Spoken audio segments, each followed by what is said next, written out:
പ്രിയപ്പെട്ട വിദ്യാർത്ഥി സുഹൃത്തുക്കളെ, എല്ലാവർക്കും ഒന്നാം വർഷ ഹയർ സെക്കൻഡറി മലയാളം ക്ലാസ്സിലേക്ക് സ്വാഗതം. കിനാവ് എന്ന നമ്മുടെ ആദ്യ യൂണിറ്റിൻ്റെ പ്രവേശകമായി ജൊനാഥൻ ലിവിങ്സ്റ്റൺ എന്ന കടൽക്കാക്കയുടെ കഥ എല്ലാവർക്കും ഇഷ്ടപ്പെട്ടിട്ടുണ്ടാവും.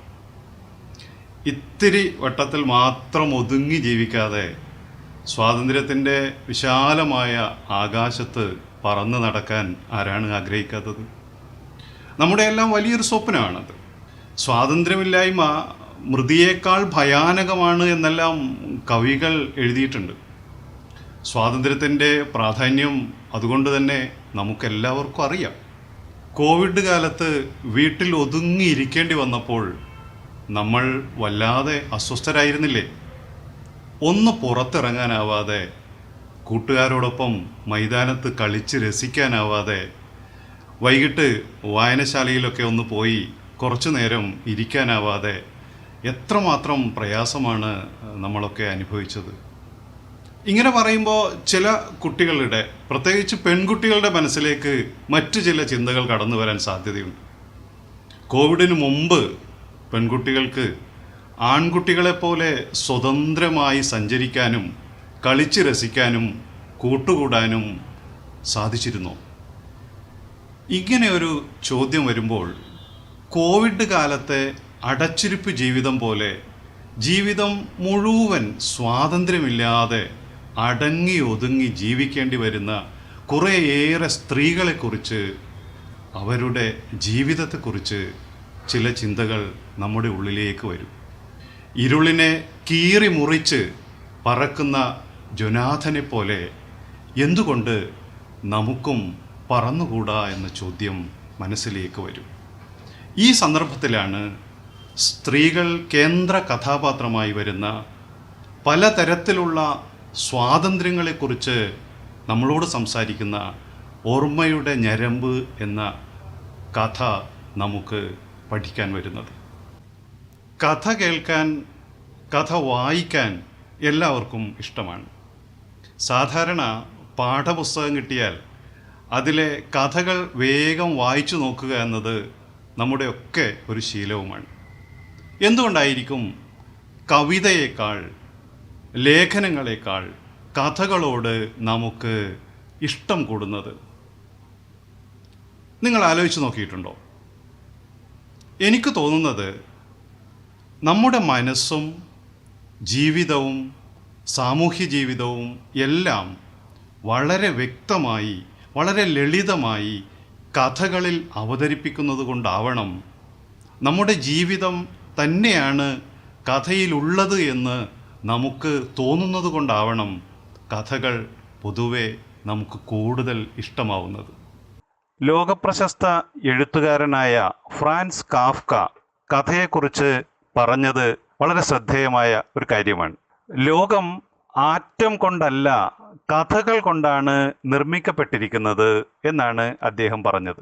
കഥകളുടെ ഒരു പ്രാധാന്യം നോക്കൂ. ഓർമ്മയുടെ ഞരമ്പ് എന്ന കഥ നിങ്ങളെല്ലാവരും ഒരു തവണയെങ്കിലും വായിച്ചിട്ടുണ്ടാവും എന്ന് തന്നെ ഞാൻ വിചാരിക്കുന്നു. ഏതായാലും ഓർമ്മയുടെ ഞരമ്പ് എന്ന കഥ പഠിക്കുന്നതിന് മുമ്പ് പ്രിയപ്പെട്ട എഴുത്തുകാരി KR മീര പറയുന്ന കുറച്ച് കാര്യങ്ങൾ നമുക്ക് കേട്ടുനോക്കാം. ഓർമ്മയുടെ ഞരമ്പ് എന്ന കഥ പഠിക്കാൻ തയ്യാറെടുക്കുന്ന എൻ്റെ പ്രിയപ്പെട്ട കുട്ടികളെ, നമ്മുടെയൊക്കെ ജീവിതാനുഭവങ്ങളാണ് കഥകളായി മാറുന്നത്. ഓരോ കഥയും ഉയിരെടുക്കുന്നത് മെച്ചപ്പെട്ട ഒരു ലോകം സൃഷ്ടിക്കാനുള്ള എഴുത്തുകാരുടെ ആഗ്രഹത്തിൽ നിന്നാണ്. ജീവിതത്തിൻ്റെ പല ഘട്ടങ്ങളിലായി ഞാൻ കണ്ടുമുട്ടിയ 3 സ്ത്രീകളുടെ ജീവിതങ്ങളാണ് ഓർമ്മയുടെ ഞരമ്പ് എന്ന കഥയുടെ പ്രചോദനം. അവർ 3 പേരും സമൂഹം അനുശാസിക്കുന്ന കർത്തവ്യങ്ങളെല്ലാം ചെയ്തു തീർത്ത സ്ത്രീകളായിരുന്നു. 3 പേരും വാർദ്ധക്യത്തിലെത്തിയിരുന്നു. പക്ഷേ ആ ഘട്ടത്തിലും 3 പേരും വേവലാതിപ്പെട്ടിരുന്നത് കുടുംബത്തിൻ്റെയും ഗൃഹിണീധർമ്മത്തിൻ്റെയും തിരക്കിൽ നഷ്ടപ്പെട്ടു പോയ ആത്മാവിഷ്കാര സാധ്യതകളെക്കുറിച്ചായിരുന്നു.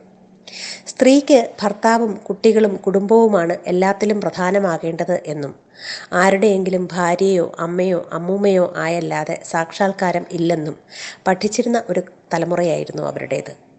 എന്നിട്ടും അവരുടെ അവസാന ദിവസങ്ങളിൽ അവർ സങ്കടപ്പെട്ടത് തങ്ങൾ എഴുതാതെ പോയ കഥകളെയും കവിതകളെയും കുറിച്ചാണ്. അംഗീകരിക്കപ്പെടാതെ പോയ തങ്ങളുടെ പ്രതിഭയെക്കുറിച്ചാണ്. മറ്റൊരു വിധമായിരുന്നു നമ്മുടെ സമൂഹം അവരോട് പെരുമാറിയിരുന്നതെങ്കിൽ പ്രതിഭാശാലികളായ 3 എഴുത്തുകാരികളെ സമൂഹത്തിന് ലഭിക്കുമായിരുന്നു.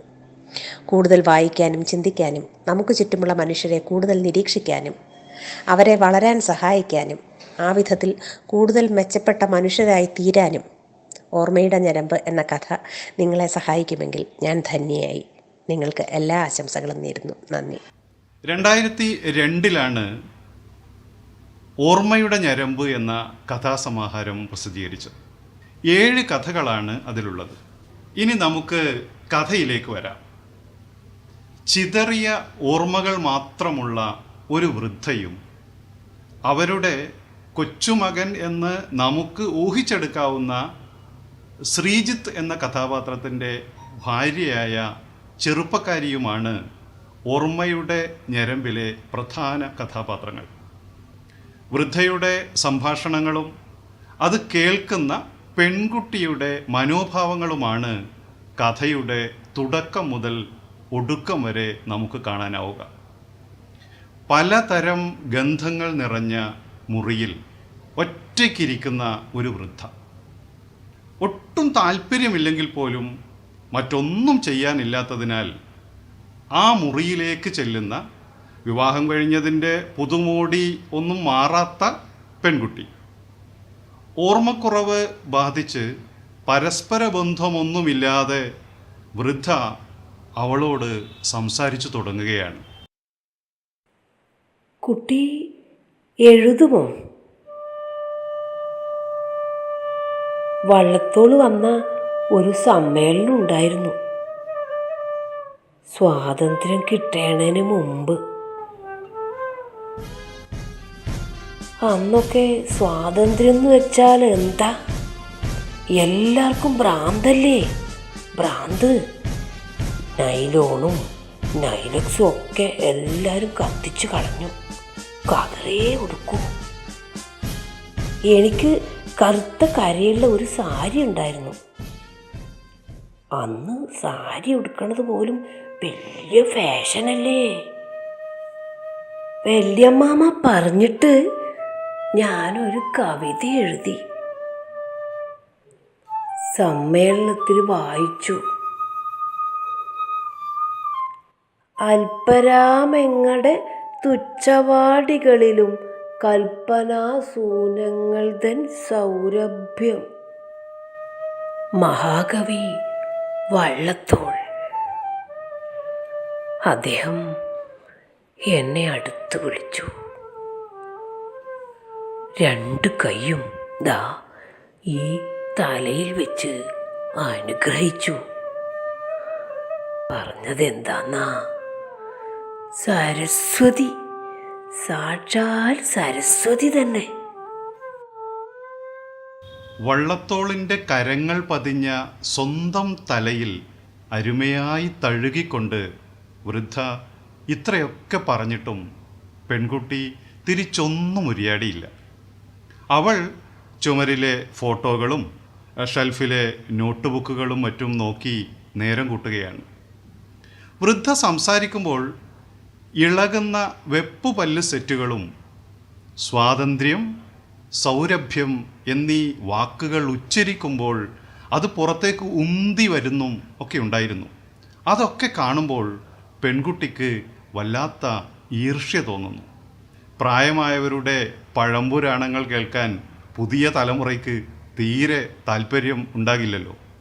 പക്ഷേ വൃദ്ധയുടെ ജീവിതകഥ തുടർന്ന് കേൾക്കുമ്പോൾ ചെറുപ്പക്കാരിയുടെ മനസ്സിൽ ആദ്യമുണ്ടായ അവജ്ഞ മെല്ലെ മെല്ലെ മാറി വരുന്നത് കാണാം.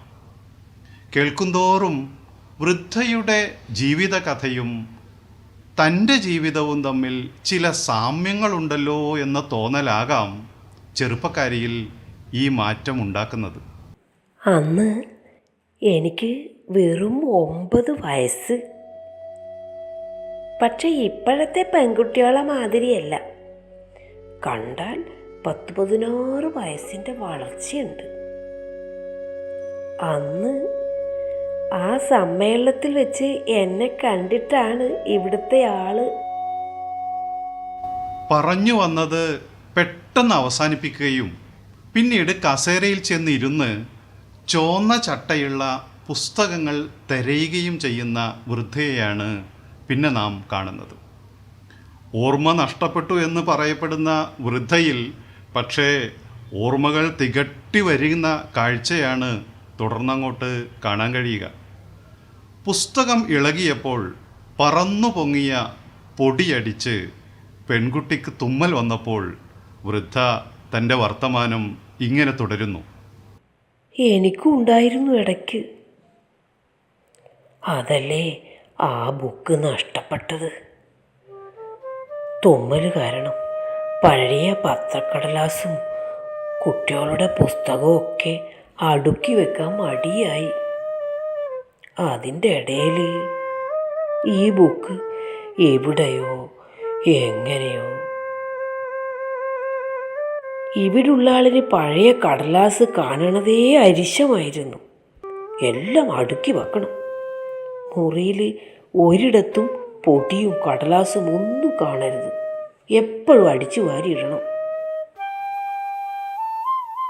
തുടർന്ന് തൻ്റെ എഴുത്തു ജീവിതത്തെക്കുറിച്ചിട്ടാണ് അവർ പറയുന്നത്. രാജ്യത്തിൻ്റെ സ്വാതന്ത്ര്യത്തിനു വേണ്ടി സമരം ചെയ്ത് ഭർത്താവ് ജയിലിൽ അടക്കപ്പെട്ടപ്പോഴാണ് വൃദ്ധയ്ക്ക് സ്വന്തമായി ഒരു കഥ എഴുതാൻ കഴിയുന്നത്. എന്തൊരവസ്ഥയാണെന്ന് നോക്കൂ. ഭർത്താവ് രാജ്യത്തിനു വേണ്ടി സമരം ചെയ്യുകയും സ്വാതന്ത്ര്യത്തിനു വേണ്ടി സമരം ചെയ്യുകയും ജയിലിൽ പോവുകയും ചെയ്യുന്നു. എന്നാൽ സ്വന്തം ഭാര്യയ്ക്ക് ഒരു കഥ എഴുതാനുള്ള സ്വാതന്ത്ര്യം പോലും ആ സമയത്ത് ഉണ്ടായിരുന്നില്ല. ആദ്യത്തെ കഥ എഴുതണ സമയത്ത് ഇവിടുള്ള ആള് ജയിലിലാണ്. രാമൻകുട്ടിയുടെ പഴയ നോട്ട് ബുക്ക് ഇവിടുത്തെ അമ്മ കാണാതെ രാത്രിയിൽ ദാ ഈ മുറിയുടെ മൂലയിൽ വിളക്ക് കത്തിച്ച് വെച്ചിരുന്ന് എഴുതിയ കഥ. ഇവിടുത്തെ അമ്മയ്ക്ക് എഴുതണതും വായിക്കണതും കണ്ടാൽ കലിയിളകും. അതുകൊണ്ട് തറവാട്ടിലേക്ക് എന്താ പ്രയോജനമെന്ന് അമ്മ ചോദിക്കും. സമ്മേളനത്തിന് കവിത വായിച്ച പെൺകുട്ടിയെ ഇഷ്ടപ്പെട്ടു എന്ന് പറഞ്ഞതിന് ഇവിടെ വലിയ പുകിലായിരുന്നത്രേ. ശരിയല്ലേ? എന്തിനാ പാട്ടും കഥയും? അമ്മ പറയണത് പോലെ പെണ്ണായ ചോറും കറിയും വെക്കണം, പെരണം. രാമൻകുട്ടിക്ക് പേരിട്ടത് ഇവിടുത്തെ ആളാ. അവൻ രാമനെ പോലെ വളരട്ടെന്ന് പറഞ്ഞു. അന്ന് രവീന്ദ്രനാഥ് എന്ന പേരായിരുന്നു എനിക്കിഷ്ടം. പിന്നെ ഞാൻ ഓർത്തു, ഇവിടുത്തെ ആളുടെ ഇഷ്ടം പോലെ ആവട്ടെ, എന്തിനാ വെറുതെ ഒരു കലശൽ. രവീന്ദ്രനാഥ് എന്ന് വിളിച്ചാലും രാമൻകുട്ടി എന്ന് വിളിച്ചാലും മോൻ എൻ്റെ മോനല്ലേ. അതുകൊണ്ട് ശ്രീകുട്ടിക്ക് ഞാൻ പേരൊന്നും വിചാരിച്ചില്ല. ശ്രീകുമാരി എന്നാ അദ്ദേഹം പേരിട്ടത്. രാമൻകുട്ടിയോട് ഞാൻ പറഞ്ഞിരുന്നു, നിനക്ക് കുട്ടികളുണ്ടാവുമ്പോൾ ആണെങ്കിൽ രവീന്ദ്രനാഥ് എന്ന് ഇടണം, പെണ്ണെങ്കിൽ മൃണാളിനീന്ന്. ടാഗോറിൻ്റെ പേരല്ലേ രവീന്ദ്രനാഥ്. ടാഗോറിൻ്റെ ഭാര്യയുടെ പേരാണ് മൃണാളിനി. സ്വാതന്ത്ര്യ സമരം എന്ന് വൃദ്ധ ഉച്ചരിച്ചപ്പോൾ അവരുടെ വെപ്പുപല്ല് പുറത്തേക്ക് ഉന്തി വന്നിട്ടുണ്ടാകും. നേരത്തെ അങ്ങനെയൊന്ന് സംഭവിച്ചതാണല്ലോ. പക്ഷേ ഇത്തവണ അത് ശ്രദ്ധിക്കുന്നതിന് പകരം പെൺകുട്ടി ചുണ്ടുകൾ പൂട്ടി രഹസ്യമായി തൻ്റെ പല്ലുകൾ നാവുകൊണ്ട് തടവുകയും എങ്ങാനും ഇളകുന്നുണ്ടോ എന്ന് പരിശോധിക്കുകയുമാണ് ചെയ്തത്. എന്താ ഇതിൻ്റെ അർത്ഥം? ആദ്യം പെൺകുട്ടിക്ക് വൃദ്ധയോട് തോന്നിയിരുന്ന വെറുപ്പ് മെല്ലെ മെല്ലെ ഇല്ലാതാവുന്നുണ്ട്. പെൺകുട്ടിക്ക് വൃദ്ധയോട് ആദ്യമുണ്ടായ ഈർഷ്യ മാറി വരുന്നതും അത് സ്നേഹമായി പരിണമിക്കുന്നതും ഈ സന്ദർഭത്തിൽ കഥയിൽ കാണാം. നൊന്തു പ്രസവിച്ച കുഞ്ഞുങ്ങൾക്ക് പേര് നിർദ്ദേശിക്കാൻ പോലും അവസരം കിട്ടാത്ത വൃദ്ധയോട് ആർക്കാണ് സഹതാപം തോന്നാതിരിക്കുക? രണ്ടാമത്തെ കഥ എഴുതുമ്പോൾ ഇവിടുത്തെ ആള് ഡൽഹിയിലാ, MP ആയിട്ട്. ഡൽഹി കാണാൻ വല്ലാത്ത കൊതിയായിരുന്നു എനിക്ക്. പക്ഷേ എന്നെ കൊണ്ടുപോയില്ല. പിന്നെ ആവാം എന്നും പറഞ്ഞ് കാലം പോയി. ഒരു വലിയ ഒഴിവിന് കുട്ടിയോളെയും അമ്മയും കൊണ്ട് ഡൽഹി കാണിക്കാൻ പോയി. ഞാനും കൂടി പോയാൽ പശുക്കളെ ആര് നോക്കും? അച്ഛൻ്റെ അസ്ഥിത്തറയിൽ ആര് തിരി കൊളുത്തും എന്നൊക്കെ ചോദിച്ചു ഇവിടുത്തെ അമ്മ. ഏതായാലും എൻ്റെ പോക്ക് നടന്നില്ല. അപകടം പിടിച്ച ഏതോ രഹസ്യം പറയുന്നത് പോലെ പെൺകുട്ടിയോട് ചേർന്നിരുന്നാണ് രണ്ടാമത്തെ കഥയെക്കുറിച്ച് വൃദ്ധ സംസാരിക്കുന്നത്. പഴയതുപോലെയല്ല, പെൺകുട്ടിക്ക് വൃദ്ധയോട് ഇപ്പോൾ കൂടുതൽ താല്പര്യം തോന്നിത്തുടങ്ങിയിരിക്കുന്നു. അതുകൊണ്ട് തന്നെ പെൺകുട്ടി ആദ്യമായി ഈ കഥയിൽ സംസാരിക്കുകയാണ്. അതിങ്ങനെയാണ്: എന്തായിരുന്നു ആ കഥ എന്നവൾ അന്വേഷിക്കുന്നു കൂടിയുണ്ട്. ഒരു സാഹിത്യകാരി, അവൾ കഥ എഴുതി ആണുങ്ങളുടെ കള്ളപ്പേരിൽ പത്രമാസികകൾക്ക് അയച്ചു കൊടുക്കുന്നു. ഒടുവിൽ അവളുടെ ഒരു കഥയ്ക്ക് സമ്മാനം കിട്ടിയപ്പോൾ ആളുകൾ അന്വേഷിച്ച് പിടിച്ച് അവളുടെ വീട്ടിലെത്തുന്നു. വിവരമറിഞ്ഞപ്പോൾ അവളുടെ ഭർത്താവ് പറഞ്ഞു, ഓ, അത് ഞാൻ എഴുതിയത് തന്നെയാ.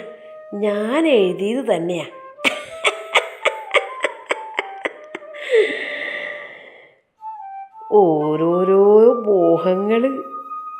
രണ്ട് കഥയും പെൺകുട്ടിക്ക് നന്നായി ഇഷ്ടപ്പെട്ട് കാണണം. അവൾക്ക് എന്തുകൊണ്ടാണ് ഇഷ്ടമായിട്ടുണ്ടാവുക? നിങ്ങൾ തന്നെ ഒന്ന് ആലോചിച്ച് നോക്കൂ. ഒന്നുറപ്പാണ്, വൃദ്ധയ്ക്ക് ആദ്യത്തെ കഥ എഴുതുമ്പോൾ സ്വാതന്ത്ര്യമുണ്ടായിരുന്നില്ല. സ്വാതന്ത്ര്യം കിട്ടിയ ഒരു ചെറിയ സന്ദർഭത്തിൽ അവർ അത് കഥയാക്കി മാറ്റുന്നു. രണ്ടാമത്തെ കഥയോ, അത് ഒരു കഥ എഴുതുകയും ആണിൻ്റെ പേരിൽ അത് പ്രസിദ്ധീകരിക്കുകയും അതിന് അവാർഡ് കിട്ടുകയും ചെയ്യുന്നു. അംഗീകാരങ്ങളൊന്നും സ്ത്രീക്ക് ലഭിക്കുന്നില്ല. ഈ രണ്ട് സംഗതികളും വന്നപ്പോൾ ഇത് കൊള്ളാലോ, സ്ത്രീകളുടെ അനുഭവങ്ങൾ സമാനമാണല്ലോ, വൃദ്ധയുടെ അനുഭവം ഏതാണ്ട് തനിക്കുമുണ്ടല്ലോ, ഈ ഒരു തോന്നലാകാം പെൺകുട്ടിക്ക് താല്പര്യം കൂടുകയും മൂന്നാമത്തെ കഥയെക്കുറിച്ച് അങ്ങോട്ട് അന്വേഷിക്കുകയും ചെയ്യുന്നത്. അതിനിടയിലാണ് അകന്ന ബന്ധു എന്നോ വേലക്കാരി എന്നോ ഒക്കെ നമുക്ക് പറയാവുന്ന പത്മാക്ഷി എന്ന കഥാപാത്രം കഥയിലേക്ക് കടന്നു വരുന്നത്. വല്യമ്മേ, ഓ, തുടങ്ങിയോ പരീക്ഷയ്ക്ക് പഠിക്കാൻ? എത്ര നാളായിട്ട് പഠിക്കുന്നതാ, ഇത് എന്നാ ഒന്ന് തീരുന്നത്? വല്യമ്മേ, ഒന്നും കഴിക്കണ്ടായോ? കഞ്ഞിയും കുടിച്ചിട്ട് ഉച്ചക്കലത്തെ മരുന്നും കഴിച്ചിട്ട് കയറി ഒന്ന് കിടന്നുറങ്ങിക്കേ. എണീറ്റിട്ട് ദേഹം തുടച്ചു തരാം. കഞ്ഞി കുടിച്ച ശേഷം സ്ഥിരമായി കഴിക്കുന്ന ഗുളികകളും കഴിച്ച് പതിവ് പോലെ വൃദ്ധ ഉറങ്ങാൻ കിടന്നു. പക്ഷേ പെൺകുട്ടിയാകട്ടെ മൂന്നാമത്തെ കഥയെക്കുറിച്ച് അറിയാനുള്ള വല്ലാത്ത ആകാംക്ഷയിലായിരുന്നു. അപ്പോഴാണ് പത്മാക്ഷിയുടെ വിശദീകരണം വന്നത്. പുള്ളിക്കാരിയുടെ പഴയൊരു ബുക്കുണ്ടായിരുന്നു. ഓർമ്മ പോയ പിന്നെ അത് തപ്പി നടക്കുക. മച്ചിൻ്റെ മുകളിലും നിലവറയിലും ഒക്കെ കയറി തപ്പും. ഒടുവിൽ സഹി കെട്ട് ഇവിടെ രാധേച്ചി ശ്രീമോൻ്റെയും മീനുമോളുടെയും പഴയ കുറേ ബുക്കെടുത്ത് വച്ചു കൊടുത്തു. അതുകൊണ്ട് ആശ്വാസമായി. അതോരോന്നും എടുത്തു മറിച്ച് നോക്കിയിരുന്നോളും.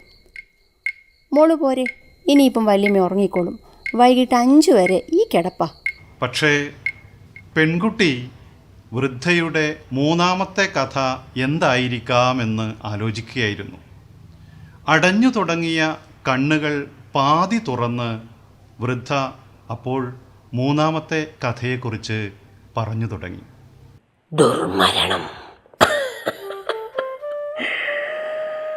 ദുർമരണം.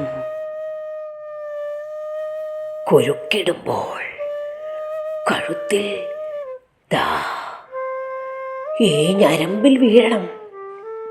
ഈ ഞരമ്പിൽ വീഴണം. അതാരറിഞ്ഞു? ഞരമ്പ് തെറ്റരുത്. ഞരമ്പ് തെറ്റരുത്. തെറ്റിയാൽ ഓർമ്മ പോകും. പിന്നെ വൃദ്ധയൊന്നും പറഞ്ഞില്ല.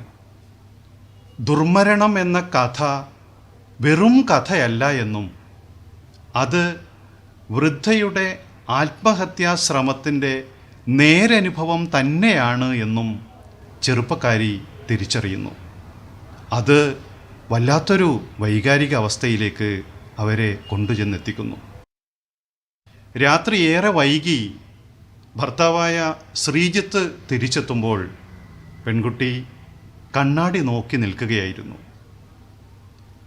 തൻ്റെ വരവറിഞ്ഞിട്ടും തന്നെ ശ്രദ്ധിക്കാത്തതിലുള്ള ഈർഷ്യയോടെ അയാൾ ചോദിച്ചു, എന്താ നോക്കുന്നത്? ഒരു ഞരമ്പ്, ഓർമ്മയുടെ ഞരമ്പ്. ചെറുപ്പക്കാരി വേവലാതിയോടെ പറയുന്ന ഈ മറുപടിയോടെയാണ് ഓർമ്മയുടെ ഞരമ്പ് എന്ന കഥ അവസാനിക്കുന്നത്. ഓർമ്മയാണ് ഈ കഥയുടെ കേന്ദ്ര പ്രമേയമെന്ന് പ്രത്യേകിച്ച് പറയേണ്ടതില്ലല്ലോ. തൻ്റെ ഓർമ്മകളെ പൂർണ്ണമായും തിരിച്ചു പിടിക്കാനുള്ള വൃദ്ധയുടെ പരിശ്രമങ്ങളാണ് കഥയിൽ കാണുന്നത്. ഓർമ്മകളാണ് അവരെ ജീവിപ്പിക്കുന്നത്. അവ ഇല്ലാതായാൽ അവരും ഇല്ലാതാവും. വൃദ്ധയെ സംബന്ധിച്ചിടത്തോളം പെൺകുട്ടിയുടെ സാന്നിധ്യം ഓർമ്മകളിലേക്ക് തിരിച്ച് നടക്കുന്നതിനുള്ള ഒരു നിമിത്തം മാത്രമാണ്. എന്നാൽ പെൺകുട്ടിക്ക് ബോധോദയം നൽകുന്ന ശക്തി സ്രോതസ്സാണ് വൃദ്ധ. അവരുടെ സംഭാഷണങ്ങളിലൂടെയാണ് കഥ വികസിക്കുന്നത്. പെൺകുട്ടി 1-2 ചോദ്യങ്ങൾ മാത്രം ചോദിക്കുന്ന വെറും കേൾവിക്കാരിയാണ്. അവളുടെ മനസ്സിലെ പ്രതികരണങ്ങളിലൂടെയാണ് കഥ പൂരിപ്പിക്കപ്പെടുന്നത്. പല വിധാനത്തിൽ വായനാ സാധ്യതയുള്ള കഥയാണ് ഓർമ്മയുടെ ഞരമ്പ്. വാർദ്ധക്യത്തിൻ്റെ ഒറ്റപ്പെടൽ ഈ കഥയിലുണ്ട്. ഓർമ്മയും മറവിയും തമ്മിലുള്ള മൽപ്പിടുത്തവും കഥയിൽ കാണാം. സ്ത്രീകളുടെ പലതരം പ്രശ്നങ്ങൾ, ഒരു എഴുത്തുകാരിയുടെ ജീവിതം, ദേശീയവും സാമൂഹ്യവും വ്യക്തിപരവുമായ സംഘർഷങ്ങൾ, ഇതെല്ലാം ഓർമ്മയുടെ ഞരമ്പിൽ നിന്ന് വായിച്ചെടുക്കാം. ഈ കഥയുടെ രചനയ്ക്ക് പിന്നിൽ യഥാർത്ഥമായ ചില ജീവിതാനുഭവങ്ങൾ ഉണ്ടായിരുന്നു എന്ന് KR മീര തന്നെ എഴുതിയിട്ടുണ്ട്. എൻ്റെ ജീവിതത്തിലെ ചിലർ എന്ന ഓർമ്മക്കുറിപ്പുകളുടെ സമാഹാരത്തിലെ ആദ്യ കുറിപ്പിൻ്റെ തലക്കെട്ട് എഴുത്തിൻ്റെ നീല ഞരമ്പ് എന്നാണ്. അതിൽ ഓർമ്മയുടെ ഞരമ്പ് എന്ന കഥ വന്ന വഴികളെക്കുറിച്ച് KR മീര വിശദമായി പറയുന്നുണ്ട്. ജീവിതത്തിലെ 3 ഘട്ടങ്ങളിൽ പരിചയപ്പെട്ട 3 സ്ത്രീകളായിരുന്നു ആ കഥ എഴുതാനിരുന്നപ്പോൾ തൻ്റെ മനസ്സിൽ എന്ന് മീര വ്യക്തമാക്കുന്നുണ്ട്. തൻ്റെ അയൽവാസികളായിരുന്ന എഴുത്തുകാരി ലളിത P. നായർ എന്ന സ്ത്രീയുടെയും അവരുടെ ഭർത്താവായ മുൻ MP VP നായരുടെയും ജീവിത കഥയാണ് അതിൽ ഒന്ന്.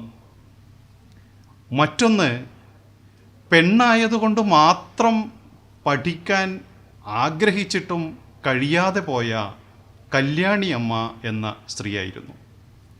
അവർ ലളിതാ പി നായരുടെ അമ്മ തന്നെയായിരുന്നു. വള്ളത്തോൾ നിറുകയിൽ കൈവച്ച് അനുഗ്രഹിച്ചിട്ടും ജീവിതത്തിൽ ഒന്നുമാകാൻ സാധിക്കാതിരുന്ന മറ്റൊരു സ്ത്രീയുടെ സങ്കടമായിരുന്നു മൂന്നാമത്തെ അനുഭവം. ഈ 3 സ്ത്രീകളുടെയും അനുഭവങ്ങൾ ചേർത്തു വച്ച് ആലോചിച്ചുണ്ടാക്കിയ ആ കഥയ്ക്ക് ചുവന്ന ചട്ടയുള്ള ബുക്ക് എന്നായിരുന്നു KR മീര ആദ്യം പേരിട്ടത്. പിന്നീട് ആ കഥയിൽ കുറേ മാറ്റങ്ങളൊക്കെ വരുത്തുകയാണ്. അതിൻ്റെ പേരാണ് ഓർമ്മയുടെ ഞരമ്പ്. ഇതുപോലെ നമ്മൾ ആദ്യം പഠിച്ച ജൊനാഥൻ ലിവിങ്സ്റ്റൺ സീഗൾ എന്ന നോവലിൻ്റെ പിന്നിലും ഒരു യഥാർത്ഥ ജീവിതാനുഭവമുണ്ട്. വിശദമായി നിങ്ങൾ ജൊനാഥൻ്റെ കഥ പഠിച്ചു കഴിഞ്ഞിട്ടുണ്ട്. വാക്കോ എന്ന വിമാന നിർമ്മാണ കമ്പനിയിലെ ജീവനക്കാരനായ ജോൺ എച്ച് ലിവിങ്സ്റ്റൺ എന്ന പൈലറ്റിൻ്റെ ജീവിതത്തിൽ നിന്ന് പ്രചോദനം ഉൾക്കൊണ്ടിട്ടാണ് 1960കളിൽ ഫ്ലൈയിങ് എന്ന മാഗസീനിൽ അമേരിക്കൻ എഴുത്തുകാരനായ Richard back Jonathan Livingstone seagull എന്ന നോവൽ എഴുതിയത്. പറഞ്ഞു വരുന്നത്, KR മീര ഓർമ്മയുടെ ഞരമ്പ് എഴുതിയത് 3 സ്ത്രീകളുടെ ജീവിതാനുഭവങ്ങൾ ഉൾക്കൊണ്ടുകൊണ്ടാണ് എങ്കിൽ ജൊനാഥൻ ലിവിങ്സ്റ്റൺ സീഗൾ എന്ന നോവൽ എഴുതിയത് ജോൺ എച്ച് ലിവിങ്സ്റ്റൺ എന്ന പൈലറ്റിൻ്റെ ജീവിതാനുഭവങ്ങൾ ഉൾക്കൊണ്ടുകൊണ്ടായിരുന്നു.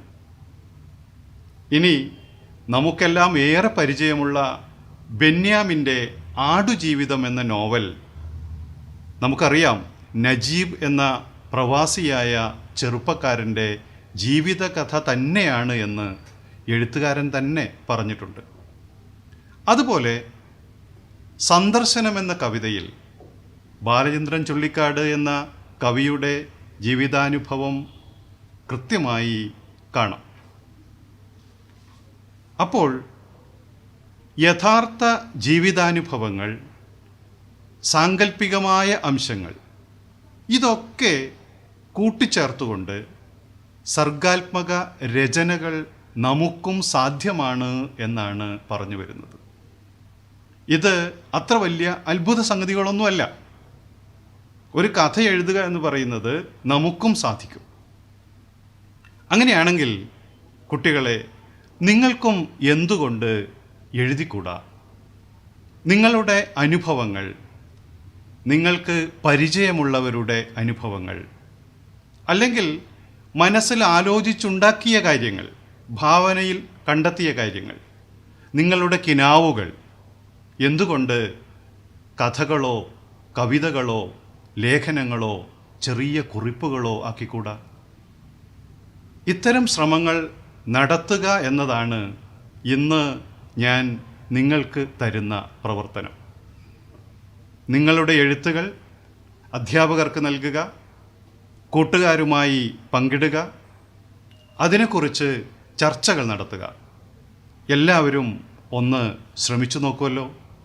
കഥയുടെ വിശദമായ വിശകലനം നമുക്ക് അടുത്ത ക്ലാസ്സിൽ നടത്താം. എല്ലാവർക്കും നന്ദി.